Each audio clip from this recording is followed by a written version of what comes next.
thought about some of the issues that seem to be swimming about either on the surface or under the surface of the discussions during the course of the day yesterday, and came up with this sort of initial set of provocations, I guess, more than questions, to get us started this morning for the sort of this opening hour. And I want to sort of gloss them because they're a little bit abbreviated and telegraphic. And then we can pick them up in any order that you like, but I'd like to suggest that if the first two are interesting, we might spend a little time on them. So the archival or generalizable data versus personal data question really had to do with what we saw as an emerging distinction, let's say, between data that's being created for others to use, right? Data that's being created with a sense of social responsibility or professional responsibility with the goal that it become a kind of generalized stratum of information that can be shared and used. And we were sort of contrasting that in our minds with data that's been created by an individual or a project for the internal consumption of that individual or project. In other words, data that serves some specific research need at a specific time and may be more opportunistic or more locally focused. And it seemed to us, I think, and Fotis, you can correct me if I'm going in the wrong direction here, but it seemed to us that the discussion yesterday had focused to a large extent on that first category, and that there might be interesting things we could learn by thinking about the second category, data modeling opportunities or desiderata that might emerge in that more private space of modeling. And the second point here really is another way of thinking about that. There were a number of comments during the course of the day yesterday from Laurent, from Desmond, from a few others, pointing out this question of whether it's possible to have, in effect, pre-modeled or unmodeled data, or very lightly modeled. The list of possible cooking metaphors here is an index of my own uncertainty about exactly how little modeling we're talking about. And I think it's interesting to reflect on whether in practice or perhaps philosophically it's possible to have data which is, or let's say observations, which are purely unmodeled or completely raw, or whether it's possible through some means to agree upon some modeling that serves as if it were raw, in other words, modeling that's so unobjectionable or so universal that it is unproblematic, that it doesn't take the data in any particular direction. And I think that these first two questions in some ways sort of play together a little bit, and I'd be interested in hearing what people have to say, but it also strikes me that that second question would benefit from some real examples. So Laurent, for example, at lunchtime was talking to Elena and me about astronomical data and the way that the astronomers deal with the sort of the observational layer and the sort of slightly more cooked layer, let's say. And I thought that was a really interesting example and one that I realized I knew nothing at all about. And I think we can probably adduce other examples that would kind of give us a set of points on a continuum or on a plane that would suggest what kinds of modeling we're talking about, what kinds of possibilities for non-modeling we're talking about. Anyway, so that's what those first 2 points are trying to get at. And I guess the third question here about the motives, the pragmatically driven modeling towards an analytical goal or a particular functional goal, let's say, versus modeling which is, let's say, purely intellectually driven. That's something that also, I think, came out of the discussion a bit yesterday and could benefit from some examples and also from some sort of further exploration about what kinds of different directions those types of modeling intentions take us. And then the fourth and fifth questions are questions which had been sort of implicit in the opening panel discussion. They were sort of on the agenda for that panel, but the discussion so quickly took off with the first question that we never really got to them. So I want to sort of just put them back on the list here. And basically what they're asking is whether the kinds of data modeling research that we are doing in the humanities has application outwards. In other words, whether there are people who can learn from what we are doing.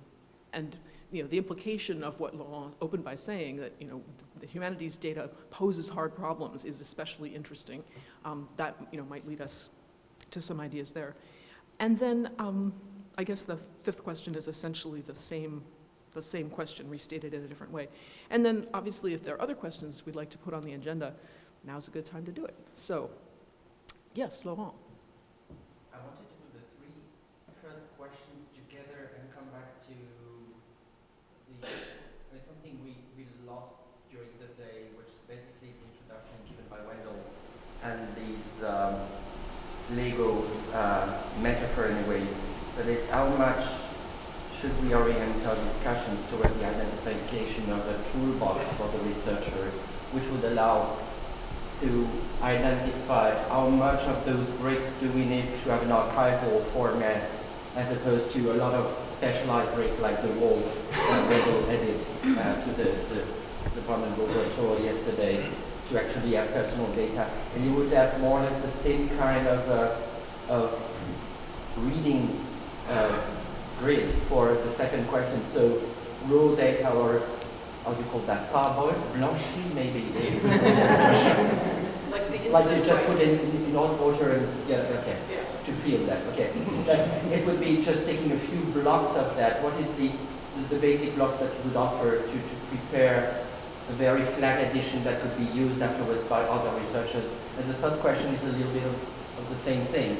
Exploratory means, really, taking one of your potato and putting that in funny shapes to actually to create a soup which is not directly derived from the original recipe.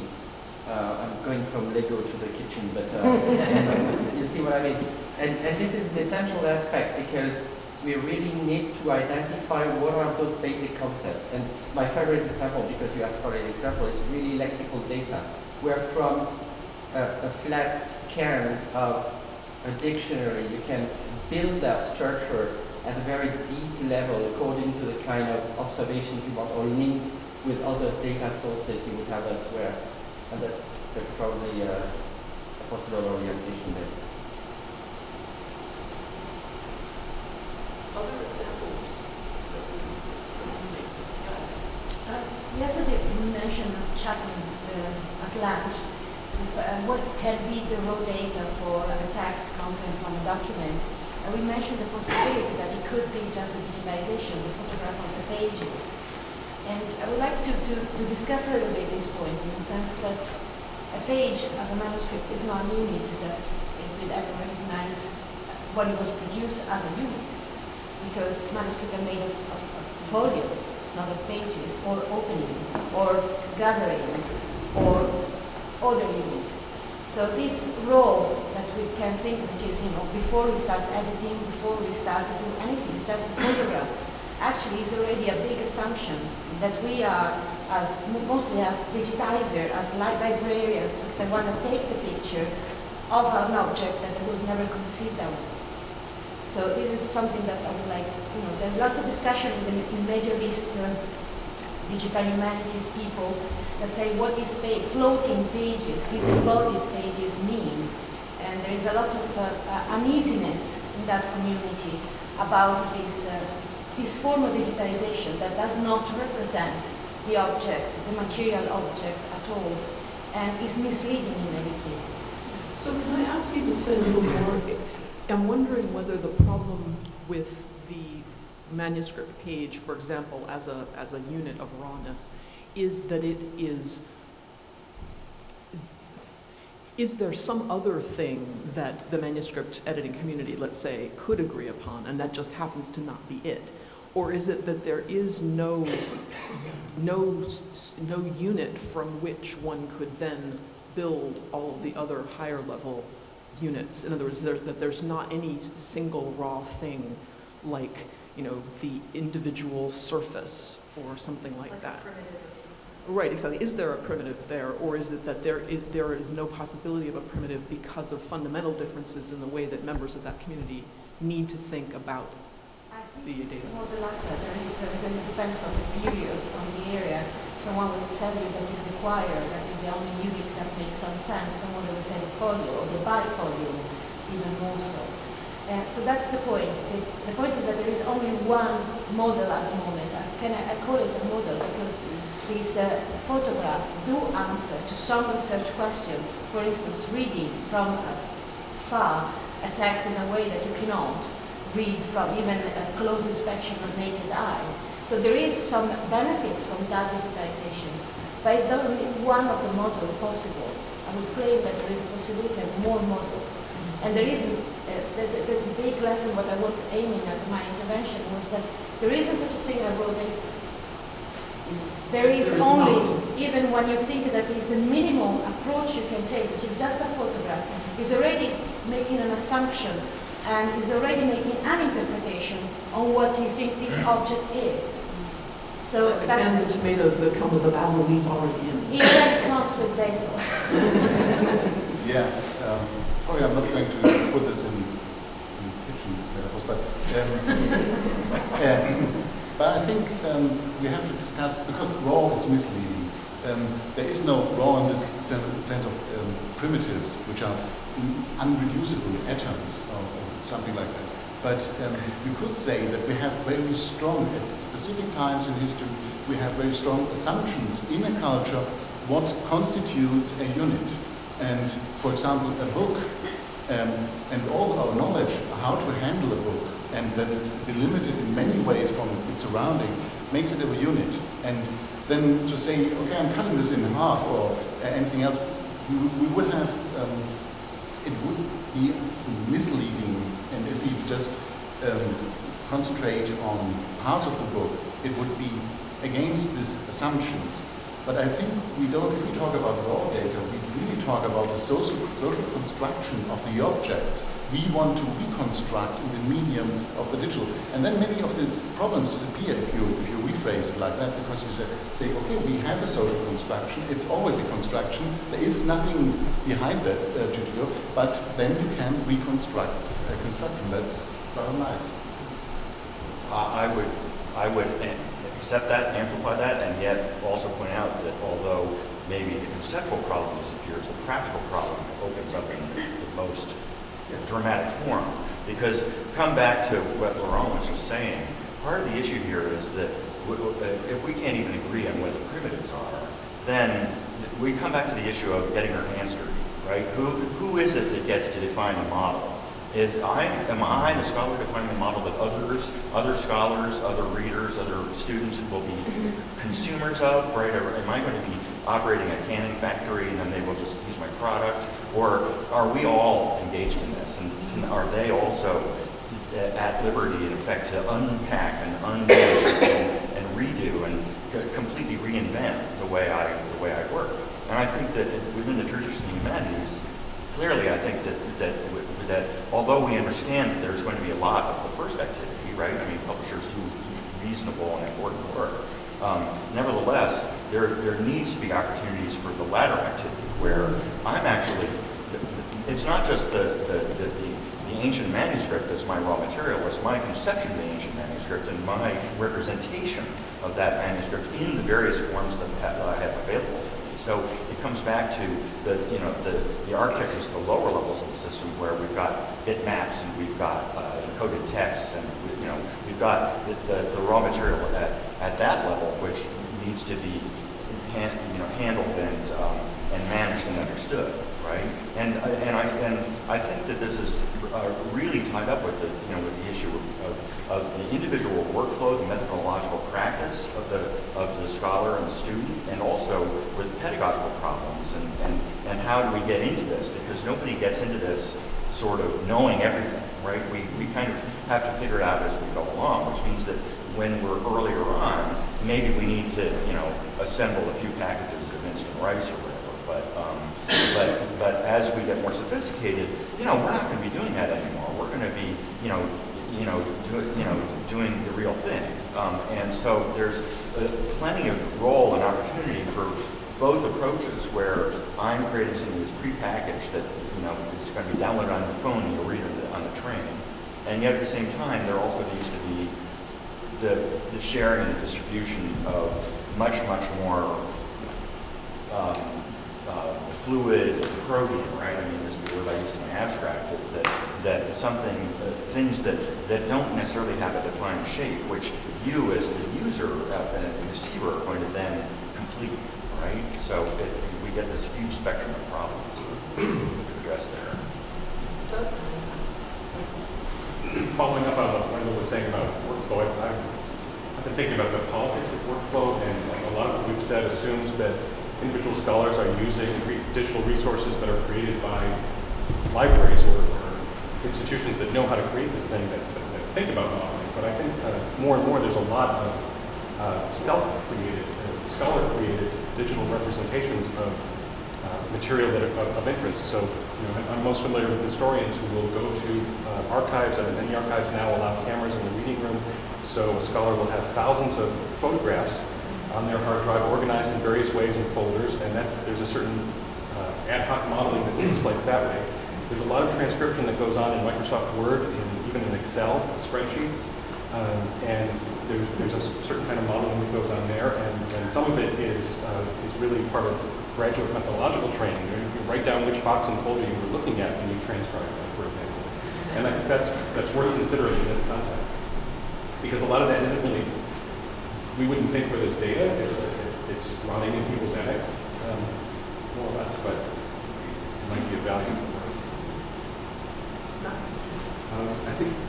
think it makes very much sense to talk about this distinction between archival, generalizable, and personal data, because I think in private, as researchers, we work with personal data all the time. Right? So especially if you collect information and you try to come up with something new, not doing something that's an official project, what usually happens is you take some data which comes in some standard, and then you basically mix it up, you bend it, and whatever, and all of a sudden you also find like the stuff which is not modeled in that data. For example, in a lot of person data sets, location is poorly modeled, right? So basically you will have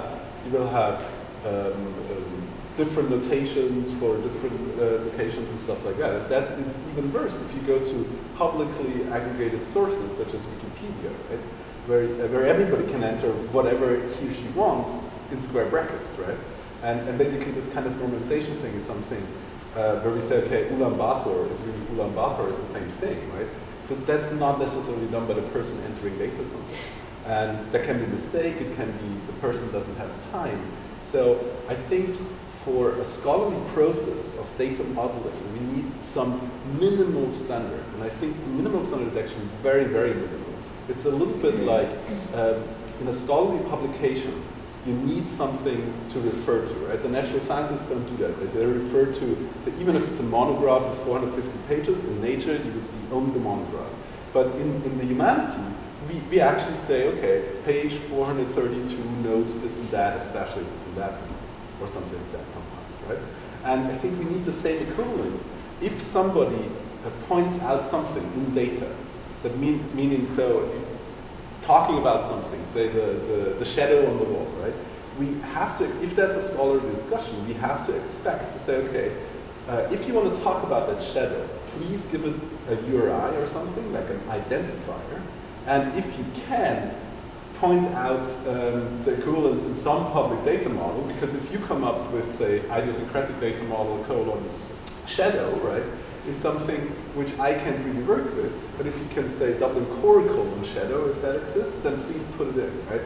And it doesn't really matter which one you choose. You can mix up 300 different data models as long as it's one of the known ones, right? But if your concept of shadow, or your concept of artist, say, is different from Dublin Core, then please do your own thing. And that's also something which is important. But as a minimal standard, we can also say, you know, the minimum thing you need to do is actually just tag and provide an ID, because all the rest can be done by somebody else, right? Because I can say, you know, Ulaanbaatar and Ulaanbaatar is the same thing, even if you don't know. But if you don't give it an ID, I can put the ID into the text of somebody else if it's published somewhere, right? So that's the problem. And I think that's in the discussion, like we are discussing, obviously since decades, about like how you do this kind of archival and generalizable data models. While on a local level, practitioners or researchers do not learn how to actually to build data sets which they can just, say, publish in something like a database journal or something, and then we can work from there and make it better and better, because nobody's going to normalize their data for every purpose, right? So it sounds like there is a strong sort of socialization pedagogy. Yeah, I think so. That is emerging here. Susan, and then Becca. I was just going to add in that a way that I imagine the way you were speaking, the personal today will become the public tomorrow. So we'll just like, we collect archives, and then, I've had an archive offered by my McGreevy archive. That's my personal archive on McGreevy. I suspect that when they buy that, they're going to get a lot of digital stuff as well. So all those images that we're now allowed to take in libraries, if an archive thinks that's valuable, they will be getting all this digital stuff as well. And so in a way, does that go back to, I guess, what we're going to be speaking about later in terms of particularly postgraduate education? Should we be teaching people in research methods how to organize and categorize their personal digital records, not only for themselves so you could find it on your computer later, but also to make more public, whether you do it or somebody else does it? Right, and also whether or not we can really address the problem that Elena has pointed out of the sort of aggregation of things, or the premature aggregation of things. I wonder, and this is a case where I think it would be very useful to have examples.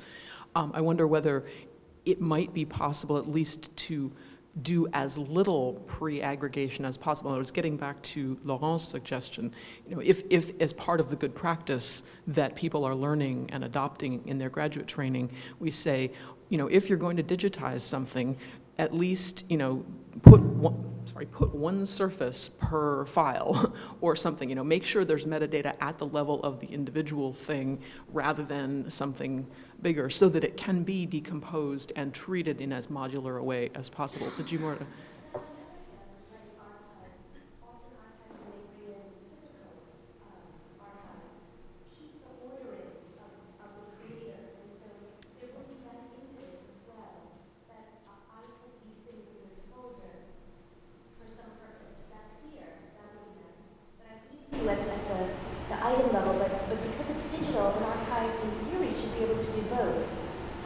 Preserve one ordering and allow me to see it in any other ordering they choose. So being able to decompose at that object level would be really important. I see a lot of people That's nodding. like a canonical archival principle. What is the term for it? Respect fond or something like that?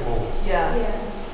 Which can be disclosed in a much more invasive way than archivists have been able to do with physical archives. It is frequently misunderstood.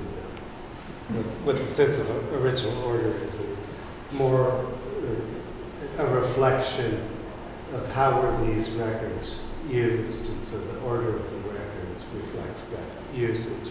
It doesn't necessarily mean a particular physical arrangement as such. But the overall principle is that the personal is interesting, and also this would be an interesting dialogue to engage in with archivists. There's the Ames project, which was in Virginia recently. And this is an extremely hot topic right now in the archival world, is how do you go about collecting the personal papers or private papers of individuals. And it's a really difficult thing. So imagine, for example, that you have a zip file with 5,000 files sitting on it, and if you have no textual data telling you at all what's there, how one goes about appraising what's there, deciding what's what, and how to describe it. So it is, not to mention that they get boxes with 3.5 discs in them, and on and on and on.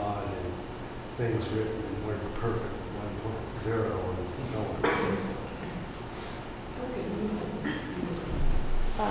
Okay, my comment relates back to Nexus and Otis. Back to the unit, yeah?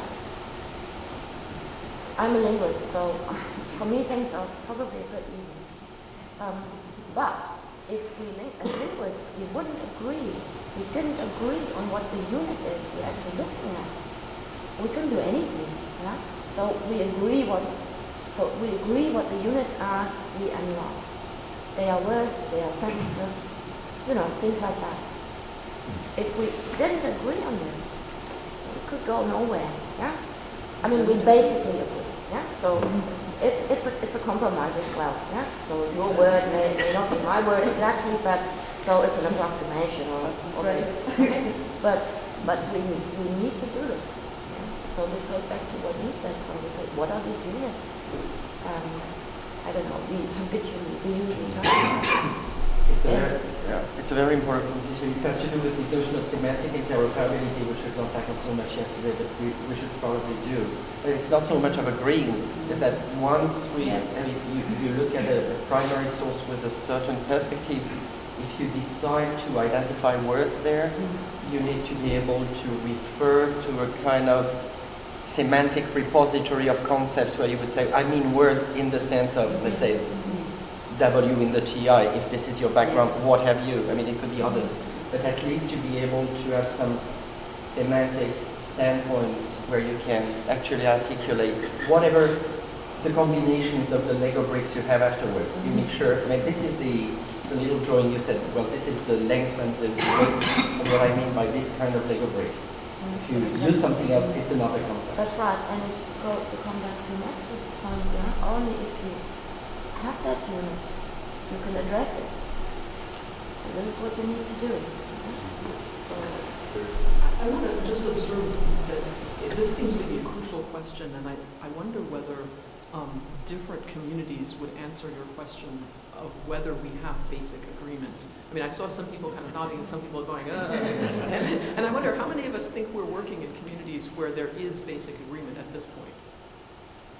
And no one person's hand goes up. And is everyone else feeling that they work in a community where there is not basic agreement? no. How many of us think that we're in communities where basic agreement is possible, but we just haven't worked hard enough yet? I think the question has to be rephrased because all linguists agree that they can't agree on the definition of a word, but they all talk about words. So, if you ask, do we agree on a word, on the definition, they say, no, because it's some kind of identity politics problem. And on the other hand, they talk about words and they at length. So obviously, this is a very important unit, and it hasn't been developed by linguists. It's a cultural unit. And they take it from culture and they try to come up with definitions. So, so I think we should try to focus, if we are talking about this archival side of data modeling, we should acknowledge that there is a culture out there and we are trying to reconstruct it in a way and try to define it in a more formalized way than the culture itself usually does.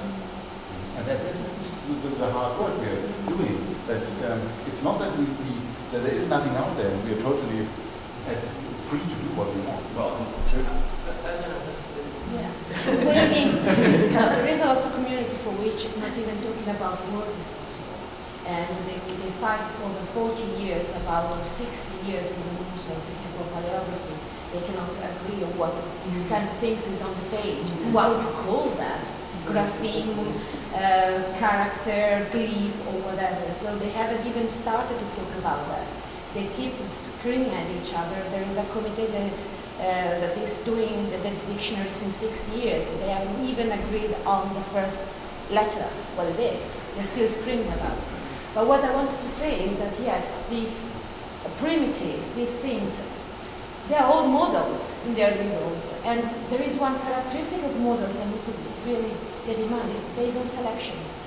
Every model is based on a selection of features.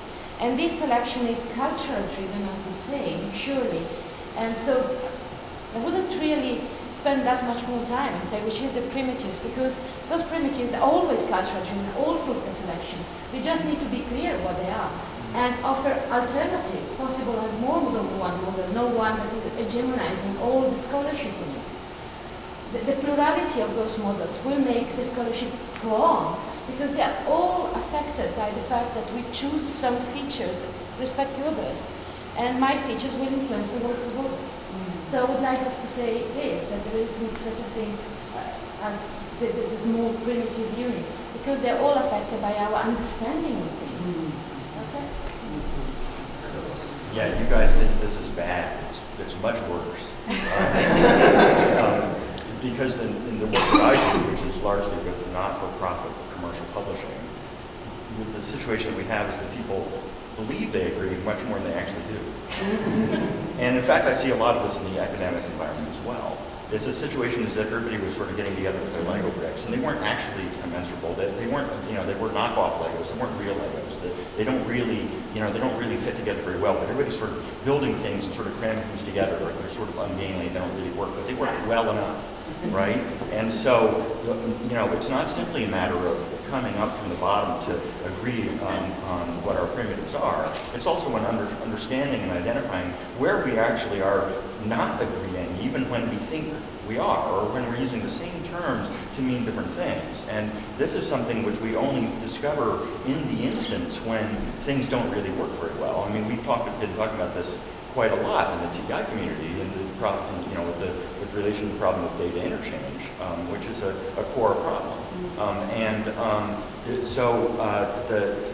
It's as if you have to go both directions at once. You have to come up from the bottom and also down from the top. Absolutely. The situation we face is kind of the reverse of the one that we're talking about, where, okay, you know that you don't agree, so you agree that we're going to disagree, but we'll settle on this as a compromise. You start from that feeling of disagreement, whereas we start from the feeling of, well, we all know what a document is. But if I ask people here, privately, without conferring with anybody else, if we put all papers of stuff in little rooms, how many documents are there in this room right now? I guarantee the answers will be different. Because then you're going to come back and say, well, it depends what you mean by a document. And when we never get to that point where we say, what is a document? But when we do, then we find out that this is probably no one thinks a document is a primitive. Oh, yeah. Can I first make a point that when people talk, depending on the volume of their voice, it may be easy or difficult to hear them. Could we possibly have a microphone that moves around a little bit? There's a cable there. That's just one point. I don't think it's it's the one. It's the other number. As it is, I can't hear people who are very close to me if they're not facing me. And I think other people are having the same problem. Yeah, I wonder if you might be able to move in a little bit, because I know that the mic is pointing forward, so we are getting pretty good pickup for the I think it's the fans and the sheets. But yeah, you may need to just, if you come probably need to talk to the microphone as well. What do you mean? I mean to talk to the microphone. What I mean is, if you're having trouble hearing, you could come forward, but I don't think these microphones can necessarily move. But we can certainly. Apparently, they're having a similar problem on the live streaming with picking this up. So somebody just chimed in on Twitter to say, me too. On that mic, so that you can just turn up that mic. What? Sorry. I'm picking up everything fine on here. I'm not sure what. Okay, so it's really if just people turn somewhat to face towards this, that usually makes things much clearer. Okay, great. So if we can all just sort of make sure to speak loudly, clearly, and in that direction. It's very short. I'd like to just move on to the second one. We've actually covered quite a lot on the first one, and in a sense, it rolls into the second one, which is about what you can do with just plain text. It's amazing, in fact, what you can do with plain text. There's a massive amount of information in there. Even if you just look at proximity of words. I've worked for a few years on a program called Leximancer, which just broke the text up into sentences and then counted the distance between words. And we fed it all sorts of things in different languages. For example, we fed it ancient Greek. It knew nothing at all about any languages. Extraordinarily, it would map out the concepts, the words, the meaning of the text. It would put all the words which had the same semantic derivation together. So it would, as it were, understand the language incredibly, all of the inflections and so on. We'll group them all together and say this concept here, this concept here. I think that's amazing what you can do. You can get out location, you can get personal data just by reading ordinary plain raw text. You don't necessarily need any modeling. So that I actually, yeah, I will revise in response to that. That's a great point. In terms of like, I think going back to the linguistics example, where they do indeed have well-established units and primitives. I mean, the concept of the phoneme, even though different cultures have their own phonemic systems, the concept is highly, highly fertile and generative. And I think part of the reason computational linguistics is the vibrant, creative field it is because they do work from acknowledged primitives or units. And I think that we can better explore pluralities if we have a common point of reference. If the pluralities emerge in part by having a common frame. So I'm thinking back to Steve's point about constraints yesterday and how generative constraints can be. And I think that's the function some of those units serve in computational linguistics.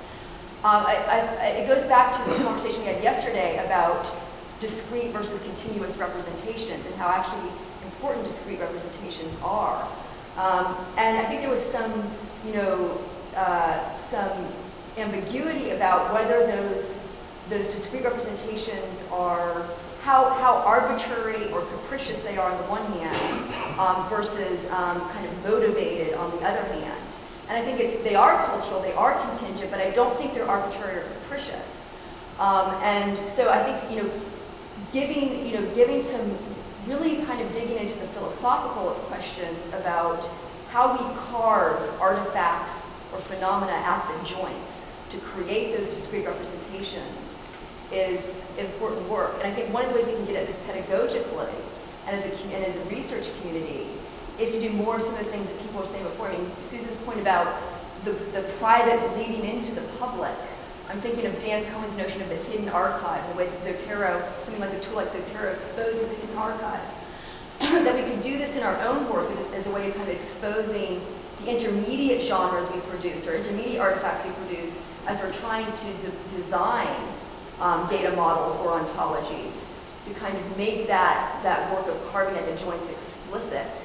And also to think about how we can better document our data models so that they're shareable and also crucially revisable. I think it's interesting that we've moved from the idea of whether there is a kind of base unmodeled layer to a discussion which I think is addressing more the modeling layer, right? I mean, things like TEI or like other modeling systems. Am I hearing this wrong? I mean, I guess I'm wondering whether, again, sort of picking up on Desmond and on Laurent, whether it seems possible and useful to try to pursue an idea of a kind of substratum, a base layer that would leave aside the questions of culture and so forth. I mean, not completely, but to some extent. Or whether that's simply a red herring, to go back to that. There's nothing like raw data. Well, right, I mean... Right, nothing like raw data, but for example, your astronomical observations, which it sounded as if you were positioning as being, if not raw, then at least No, because I'm just putting the discussions we had that much in context, because you were saying, well, it's already elaborate data that we have in astronomy in comparison to us where we've got scans and then we need to do transcription and the like. And basically the astronomers are doing exactly the same thing. And the issue of having an initial photograph or observation at other wavelengths is exactly like Elena said. It's a stance with regards to the reality. You put your telescope with a certain focal, with certain filters at a certain time of the day. You've got a photograph and then you annotate to identify the objects which are of interest to you. You link that to central databases of standard objects, or you apply some tools, data mining tools, to extract some specific variations on that, and everything is a primary data or raw data for another stage. basically. So you're never really wrong. Right, okay, but so the question for us might be, what corresponds to that furthest back? When you've done room meet, you've already processed the card. Yeah. I think this kind of raw versus not raw discussion is a little bit artificial because, of course, if data comes in any format, it's raw. It's just like a tuna steak. If you buy it at Whole Foods, it's also raw, but it's also heavily processed, right? Because it's cut into a square and stuff like that. So there is, the problem is like there is data which we receive to analyze, and then we have to do something with it, and what comes out is like, say, a more modeled or another modeled version or something like that. And I would like to go back to this question, what are the consequences of humanities data modeling for other areas? So there is one thing I think in the humanities, we are, in many branches of the humanities, we are actually in the situation that it's totally not clear what our item or unit is, because say, look at something like the drawings collection of the Uffizi. Are we talking about the drawings of Circle of San Gallo? Are we talking about the drawings of Songhai? Are we talking about the actual books which exist right now? Are we talking about the books, the pages were bound in a different kind of configuration before? So this is a work, right? So basically identifying the unit, and multiple researchers might come up with multiple different units, is actually some work in some parts of the humanities. While I agree in linguistics, obviously if you have a unit, then you can do other things, and it might be very, very interesting to actually work with that. But then if you look at other areas, such as, one example is human mobility research, currently heavily based on so-called cell phone CDRs, which is basically the billing record. You have two cell phone numbers. You can throw away the target number. You only are interested in one cell phone number and the location of however the phone call was made. And basically people always talk about human mobility, but it's actually the mobility of cell phones, right? Because obviously in whatever, in Kinshasa, 10 people share a cell phone because it's too expensive. In Sicily, people might do soccer toto and basically have 3 cell phones to call to talk to different friends, and maybe they share one cell phone with their cousin who does the toto when they're not there, right? And stuff like that. So this kind of thing is not a problem for them, even though as a humanities person, if you listen to these talks, it's the first thing you think about. Right? It's like, what? They're talking about people, but they're talking about cell phones, actually. All the data have is cell phones, right? And so I think we are not going to provide the solution to them, because if you point it out, people get annoyed, right? Because like they don't really see the problem, right? Because within the limit of their interests, looking at like, say, the top most connected 50,000 people in a country, it's not a problem, right? Because there is only 2 or 3 probably who will share the cell phone. And I think once they get to this point where they say, oh, there is this idiosyncrasy, I have to look into that, and then they find out, oh, this is families using the cell phone. They get the problem by themselves. And that's the moment where we have to say, okay, so here is our hunch, here's what Arts and Humanities says, we have solutions for this problem, please take it. But I think we cannot go out and tell, Arts and Humanities, we have the answer, right? But because these people are working with data which are orders of magnitude more massive than our data. So I think it doesn't make sense to say, we have this special problem, we are much more complicated. These guys are complicated too, right?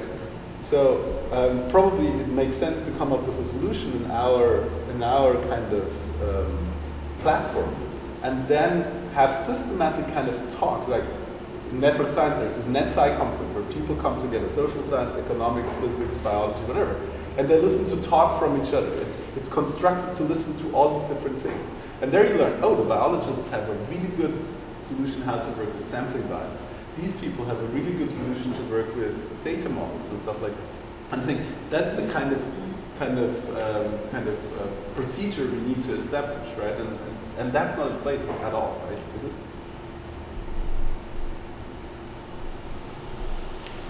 So I'm first going to hark back a little bit and respond to Desmond's very, I think, valid point, and then take advantage of Max to move forward on the questions, if that's okay.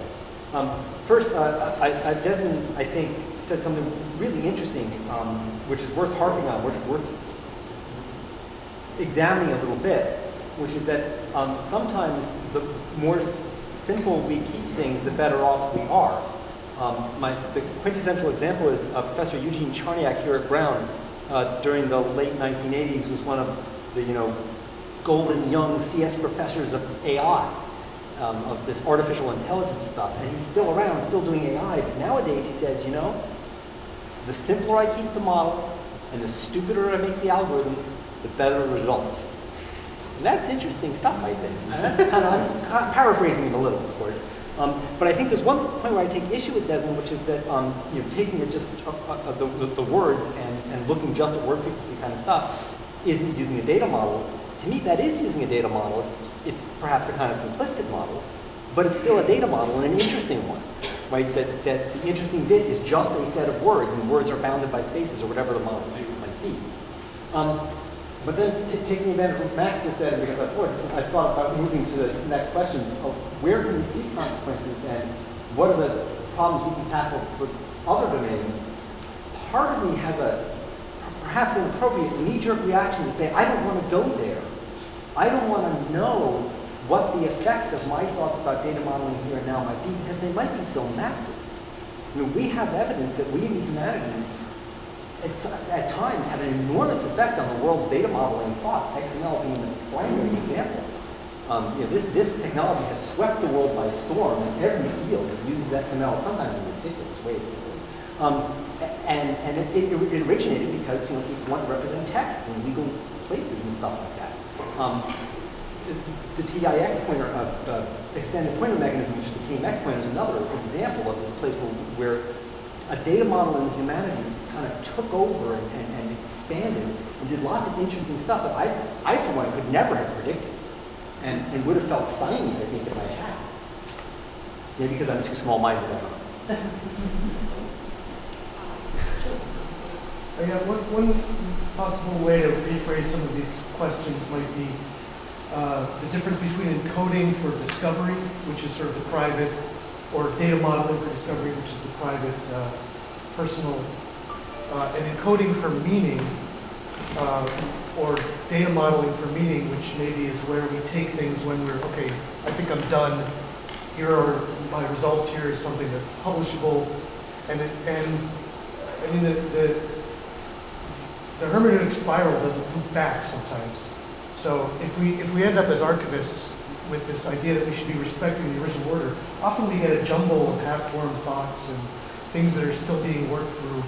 But if we encourage looping back to the model that you worked through as you were exploring your subdomain and identify the key points as being, okay, these are the important bits here. Then when we're archiving games, for instance, we have a way of a trust-based mechanism for saying, okay, this is the bits. These are the bits that are important. So I don't know how that happens, but we have talked about the sort of hermeneutic process and the data modeling as an organic process. But sooner or later, all of these projects will become static objects of studying themselves. And maybe we just need to encourage each other to remember that. And just wanted to ask a question again we did talk about yesterday, the question of what is data modeling, referring to Desmond's contribution, because, since I'm not sure whether the data model Desmond was talking about is data is just a stream of bytes and then or words and so, but probably you could say on a specific level, say that's a data model, but on the other hand you could say my data model is implied in the algorithms I use to data mine my text. And so finding these concepts and the links between the concepts assumes something out of the things you're But it's just proximity. The information is in the language. Yeah, but you say the information is in the language, so that's your data model. Your data model is proximity, is worthwhile to research and to measure, so that I can then link the concept, because it's not nonsensical, the output. So you have assumption about, and the question is data model a good word for that? That's what I was doing. Or is this something completely different, and we should talk about data model just for the archive of things where we put specific labels on specific parts or the way we store the data compared to this kind of intellectual data model or model of data. I'm not excluding that at all, and I think it's perfectly okay to have personal data, data directed towards a particular kind of output, that's fine, but a layered model of markup or properties in addition to plain text, that's what I'm suggesting. Yeah. Just keeping the two separate or merging them as required in different combinations, that's all. No, actually, I was taking your comment up to explore a different kind of thought. How do we describe what we are doing with data as researchers compared to storing data in a specific way and saying this is the author's name and so on, this kind of data model. So I think this is just the way how much extension or overboiling the concept of data modeling can bear. So the idea that the models also adhere in practices or in procedures as well as in... Yeah, I want to pick that up just, not to say that much about it, because my thoughts are not very formed, but it was something that kind of came to mind yesterday at a couple of points, because we can talk about data modeling in the sense that we inscribe information about our information into our information, right? There's a way in which we actually shape and organize information and model in that way. But there's also modeling that we perform in the way that you're describing, which has to do with processes and with the design of the processes that operate over our data, and that will be represented in the form of libraries and APIs and interfaces and other ways of actually working with the data, which are not necessarily considered formally part of the data, and yet are completely intrinsic to what we are actually involved in and engaged in. So, there's this way in which we have to keep in mind that it's not either all one or all the other, it's both at the same time. Yeah, just to back up the idea that there are some simplistic models that we kind of take for granted here that really are data models. In this, there is a stream of words I want to study. Well, for all the models we've been talking about so far, no one has mentioned order. But in fact, I think it's the order of things. If we argue about what are the units, for some data models, once we've decided on the unit, the order of the units is important. And in some other models, it's not. To Desmond, if I hand him the same pile of words, but I sort them first, I've pretty much screwed up everything he wants to do. Right? That data model wouldn't, a data model that permits that would not work for him. Right? And the same is true, I presume, for Elena's pages or folios, that if you take them out of order, they may not be as useful to her. Right? Yeah. I wanted to ask you, okay, if I understand correctly, Fotis, you're suggesting, maybe there's a level of at which it's not worth calling it a data model. Maybe we should reserve data model for things that are more formal. And first, I want to point out that there is a way in which I think your suggestion is a recapitulation of history. But then I want to ask you if you really think it's tenable, because I don't see how to do that. I'll go ahead and confess that now. I don't think we can find a floor beneath which there's no point in calling something a data model. I think I'm agreeing with Elena. I think it's theory all the way down. And you won't see anything if you don't have some predisposition to see something. There is, however, an interesting historical parallel. No one talked about database models until Codd produced a paper defining the relational model. And then in retrospect, the discussion of the relational model, with the presumably inevitable claims that earlier databases didn't really have a model at all, led to the explicit formulation of the data model inherent in the hierarchical databases that preceded Codd's work.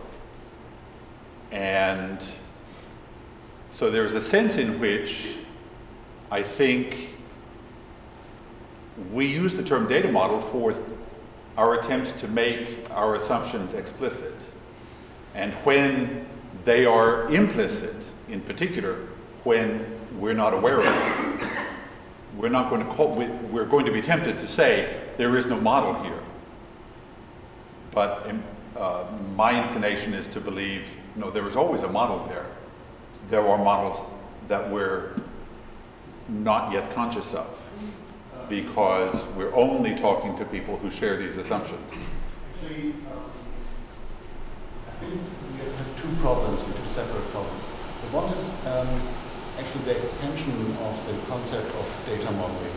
And as my understanding was from computer science, the books I looked at, it's a rather limited extension, because you have next to data modeling, you have process modeling, and you have algorithms, and so on. And in this, that's the way I wanted to say, if we use it coming from this direction, obviously there are parts of what we are doing which it's not sensible to, useful to talk about data modeling. That's one thing. The other thing is there data modeling,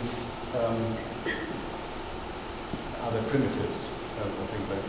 And I think I disagree with Elena on the point that I think that there are social constructions outside. And we are scholars, we are looking at the world, but we are not creating this world, this part of the world. And then we can reconstruct these social constructions, and we can do it better or worse. And that's what I was pointing to, that it's not that we, at some point we gather the raw data without any filter also, but it doesn't get rawer than the social construction. But that's where we get that. And now we have very often, there's a difference between the word and the phoneme. The word is out there in the wild. The other is a construction by people, by humanists, and say there is something which is worldwide to delimit. And then we construct this, and it can be useful, but it's not out there. And many of our constructions, of our primitives, are out there in the wild. And a book, for example. I'm not sure about the document, really. I think documents are not out there. But while I agree with Elena and Michael on the interpretations that we put into every representation that we make of reality, there is a difference here. We can't just equate something where we have put loads and loads of subjective judgments into the text with a plain text representation which contains much, much less interpretation and is more usable. It's really a sliding scale of reusability. The less we put in the text, the more other people can use it. The less we put into it, the more other people can use it, and the more we put into it, the less usable it becomes. It can't be just used as a club to say, oh, it's all interpretation, let's not care about it, let's just put everything in because there's nothing we can do about it, it's always interpretation. I find myself in sympathy with that point as well. It seems to me that the philosophical point is so, it smites you, and then you feel disabled, or I feel disabled. I say, well, if it's, it's all theory, what can I do? And I think the point that degree matters is enabling, not just in a practical sense, but also in a social sense. In other words, even though we may differ on our sense of, there might be very useful and interesting debates about whether one can imagine rawness or whether rawness exists, or if so, in what way. Leaving all of that philosophical discussion aside, there might still remain a very useful question for us as a community, or for many us's as many communities, a discussion concerning what the useful degrees are. In other words, for this community, can we say what a useful set of agreed upon acknowledged social conventions are to let us continue with our research? And I think that those discussions might very well be bounded by discipline or by community of practice or something like that, but they would be very much arising from the fact that that degree does matter, that it's not simply a kind of an all or nothing, theory, no theory kind of situation. I agree with that, except I don't see why that agreement needs to be general across a discipline or across any bounded community for anything other than pragmatic reasons local to them, right? I mean, this is what I was talking about yesterday with my sliding scale, that I think that what we need and what we indeed have, and is the ability to move up and down, right? So that we can work at the lower levels where we have greater potential and less actual commitment, and yet at the same time we can move up the scale to greater commitment, greater constraints, greater power, which also gives us less opportunities to do things that used to be potential, which are no longer potential because of the commitments we made. And I think that, you know, this speaks directly to this thing about constraints that came up yesterday that Steve mentioned, a couple of people mentioned about how constraints are bad and good at the same time. I mean, that's what the nature of a constraint is, that it gives you power. And that, you know, it's not that, you know, in some senses, I think that communities can actually be defined, are defined by the particular agreement that we make within the community to work within a particular set of constraints. And yet at the same time, I also think that these are constantly being renegotiated and need to be renegotiated. And it's the, you know, the development of the tools over time gives us the ability to work more flexibly up and down. And that's really important, because the minute we kind of get locked into one place and we say that's the place that we want to be, is the point where somebody else comes in and says, oh, wait a second, I can do something different if I go up or if I go down, if I go somewhere else. Because, and that's fruitful. It's basically time for a break, but there were two sort of urgent looking hands going up, so maybe we could ask for final comments from Michael and Evan. I agree with Desmond's point. It's a question of degree. And the reason I take out this club to say it's all theory all the way down is to attack the idea that there is some natural level that of which you can say, well, that's objective. That's okay. There's no subjective stuff in there. I don't believe it for texts. I don't believe it for the astronomical data. The notion that the temperature measurements that the astronomers are recording are somehow pre-theoretical or atheoretical doesn't hold up to even 10 minutes reading of Kuhn, let alone other philosophy of science. And as Wendell says, sometimes, you know, being able to move up is important. It is quite true. More people can use a lower level, you know, a representation that encodes less of our understanding, because the parts of it that are understood are more likely to be widely shared. But if Sid and I agree on more than just the sequence of characters, if we agree on the existence of paragraphs and the identity of the paragraphs and chapter headings and so forth in a document, we can make much better use of each other's texts if we encode that information. And I'll point out that one of the reasons that SGML and XML distinguish markup from content is precisely to make it possible to exchange rich data with people who don't share your preconceptions. If you have someone who says, oh, I can't use this dictionary because they've encoded their theories of etymology into it, and if they've encoded them in XML, then my inference is not that these people have encoded subjective information into the dictionary, but that the user doesn't know how to use data, because the whole point of XML is those assumptions are reified and I can filter them out. I don't have to look at them. They're easily marked, it's easy to turn them off and make them invisible to my processing, so if I want to process it at a lower level, I can. Yeah, I agree with the fact that there is degrees of complexity you can put in your module, but I don't think that this degree and the degree matters can be associated with the notion of value. The less thing we put there, the more valuable is the model. I do think that each model, the simplest as the most complex, answer to specific scholarly questions, some questions. So the naked, the rawer is the model, the less question it can answer. Or some specific can answer, some other cannot, okay? So it's just a question if shareability, interchangeability, is one of the purpose of the model, then so be it. But sometimes it's not the point. The point is to answer the question you have. And that's what it is the model for. So sometimes the simplest it is, Sometimes it doesn't answer the complex question we want to answer. So you need to add layers. Sometimes you don't. And there is no good or bad, it's just different questions. Well, that sounds like a perfect segue to eating and drinking and talking further. So thank you all very much.